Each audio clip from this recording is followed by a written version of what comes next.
नमस्कार। सरस्वती सागा में आपका स्वागत है। डोनाल्ड ट्रंप ने कई मुद्दों की गेंदें हवा में उछाली हुई है और उन्हीं में से एक है ग्रीनलैंड। नाम हालांकि ग्रीन है, लेकिन देश पूरे का पूरा सफेद है, बर्फ से ढका हुआ।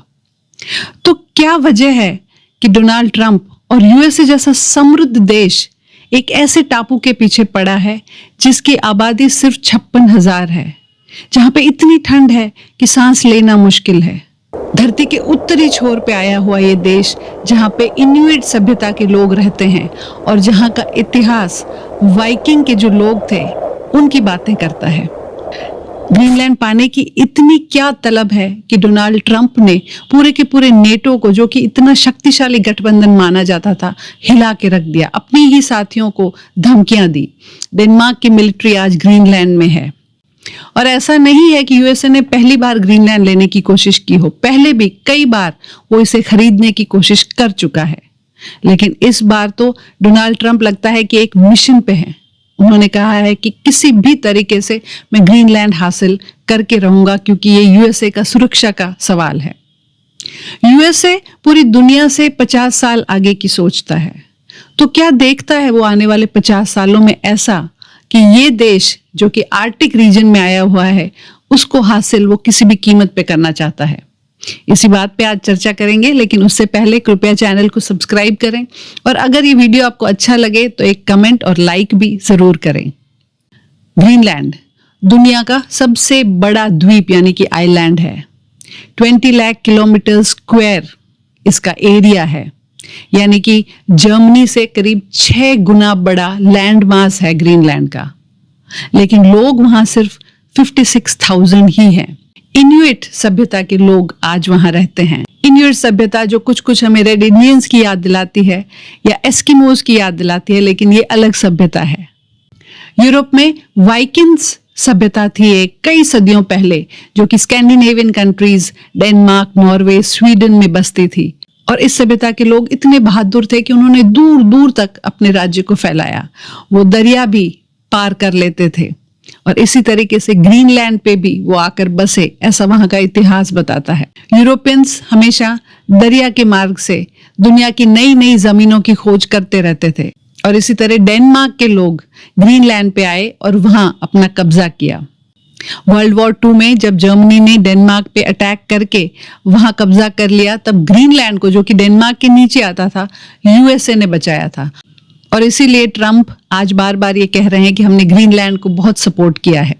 वर्ल्ड वॉर 2 के बाद भी अमेरिका की सेना ग्रीनलैंड में बनी रही। 1951 में उनको एक बेस बनाने का वहां पे अनुमति मिली, जो आज भी वहां है। 1953 में ग्रीनलैंड, जो कि अब तक एक कॉलोनी था डेनमार्क की, अब ऑफिशियल तौर पे डेनमार्क का हिस्सा बन गया। 1979 में पब्लिक डिमांड पे ग्रीनलैंड को होम रूल मिला, यानी कि जो वहां की एडमिनिस्ट्रेशन है वो ग्रीनलैंड की अपनी है, लेकिन जो विदेश नीति है या जो सुरक्षा करने का जिम्मा है वो आज भी डेनमार्क का है। और इस वजह से ग्रीनलैंड की अपनी कोई सेना नहीं है। वो नेटो का सीधा सदस्य नहीं है, लेकिन क्योंकि डेनमार्क नेटो का सदस्य है, इस तरीके से ग्रीनलैंड भी नेटो से जुड़ा हुआ है। ट्रंप ने ये भी धमकी दे दी थी कि जो भी नेटो का सदस्य ग्रीनलैंड को मदद करना चाहेगा उसको भी दंडित किया जाएगा, टैरिफ बढ़ाया जाएगा। हालांकि वो जो समस्या है वो सुलझा दी गई है। रशिया और अमेरिका का जब कोल्ड वॉर चल रहा था, तब अमेरिका की ये इच्छा थी कि वो ग्रीनलैंड में अपने न्यूक्लियर मिसाइल्स रखें, लेकिन उस वक्त डेनमार्क ने मना कर दिया, अलाउ नहीं किया। ग्रीनलैंड का 80% एरिया बर्फ से ढका हुआ रहता है और इसीलिए इसका जो साउथ वेस्ट कॉर्नर है वहां पे इनकी राजधानी है नूक और वहीं पे सारी की सारी इनकी आबादी बसती है। अब बात करते हैं जो सबसे बड़ी वजह है इस समस्या की, ग्रीनलैंड का लोकेशन।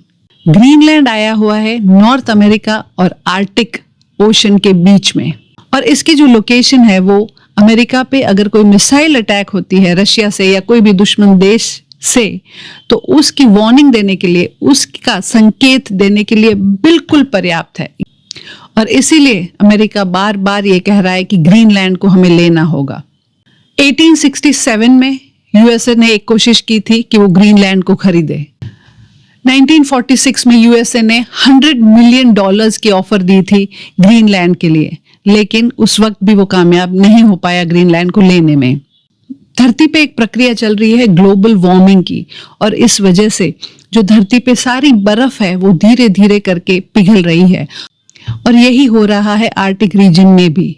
और ग्रीनलैंड पे भी जो बर्फ है वो धीरे धीरे पिघल रही है, और बर्फ पिघलने के साथ साथ ये ज्ञात हो रहा है कि ग्रीनलैंड में धरती के नीचे बहुत खजाना गड़ा हुआ है ऑयल, गैस और रेयर अर्थ मिनरल्स का, यूरेनियम, आयरन का। रेयर अर्थ मिनरल्स के पीछे तो अमेरिका कहां कहां नहीं भाग रहा। और एक पहलू जो ग्रीनलैंड में हाईलाइट नहीं हो रहा वो है fresh water reserve.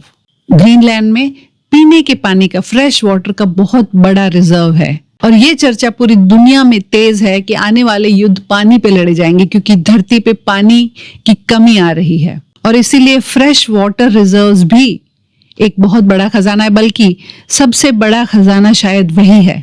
GIUK gap, Greenland एक बहुत बड़ा पिलर है, तथाकथित जो गैप है ग्रीनलैंड, आइसलैंड और यूके के बीच।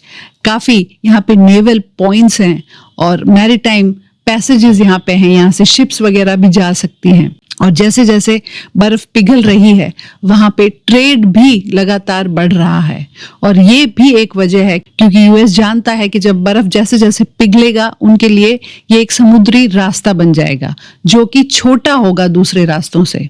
आज अगर फ्लाई करें न्यूयॉर्क से मॉस्को वाया ग्रीनलैंड तो जो डिस्टेंस है वो 7,500 किलोमीटर होता है, और जो नॉर्मल रूट अटलांटिक ओशन से लिया जाता है वो करीब 8,900 किलोमीटर है।